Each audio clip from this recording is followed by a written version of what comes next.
अस्सलामुअलैकुम दोस्तों, स्वागत है आपका हमारे चैनल पर। सूडान, अगर ये कहा जाए कि दुनिया में इस वक्त अगर सबसे बुरे हालात किसी देश के अंदर हैं तो वो सूडान के अंदर हैं, तो ये कहना गलत नहीं होगा। गाज़ा पट्टी के अंदर अभी तबाही और जुल्म सितम को रुके हुए चंद दिन ही गुजरे हैं, बल्कि वो सही से रुक नहीं सका है कि अब सोशल मीडिया पर हर तरफ सूडान दिखाई दे रहा है। और उसकी वजह भी है क्योंकि सूडान से लगातार जिस तरह की वीडियोज़ आ रही हैं, यकीनी तौर पर दिल दहला देने वाली हैं। लोग अपने अपने सोशल मीडिया अकाउंट पर सूडान जेनोसाइड पोस्ट कर रहे हैं। और हैरानी की बात तो यह है कि जिस तरह से अभी कुछ दिन पहले तक गाज़ा की मुहिम की वजह से इज़राइल की बाइकॉट की मुहिम चलाई जाती थी, बिल्कुल वैसे ही सूडान को लेकर भी एक बॉयकॉट की मुहिम दिखाई दे रही है। मगर फ़र्क यह है कि इस बार बॉयकॉट इज़राइल का नहीं, बल्कि खुद एक मुस्लिम देश का हो रहा है, एक बहुत ही अमीर और असरदार देश कि जिसको हम और आप लोग यूनाइटेड अरब एमिरेट्स यानी कि यूएई के नाम से जानते हैं। अब जहां एक तरफ तो ये सब कुछ चल रहा है, तो वहीं दूसरी तरफ अभी भी ज़्यादातर लोग इस पूरे मामले पर कंफ्यूज नज़र आ रहे हैं।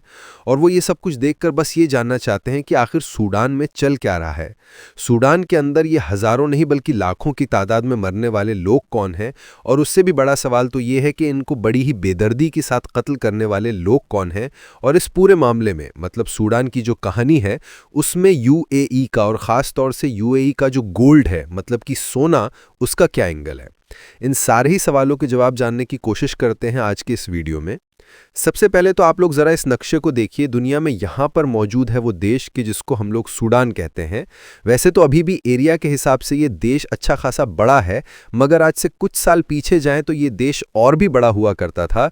मगर फिर इसके दो टुकड़े हो गए और नीचे का जो हिस्सा था वो एक अलग देश बना कि जिसको साउथ सूडान कहा जाता है। मुस्लिम मेजॉरिटी वाले इस देश के अब अगर इतिहास पर नज़र डालें तो 1956 से पहले ये देश भारत की तरह ही अंग्रेज़ों के कंट्रोल में हुआ करता था। 1956 में इस देश को आज़ादी तो मिल गई, मगर आज़ादी मिल जाने के बाद भी शायद डेमोक्रेसी इसकी किस्मत में लिखी हुई नहीं थी। क्योंकि हुआ ये कि तब से लेकर अब तक लगातार ये देश उथल पुथल का ही शिकार रहा है।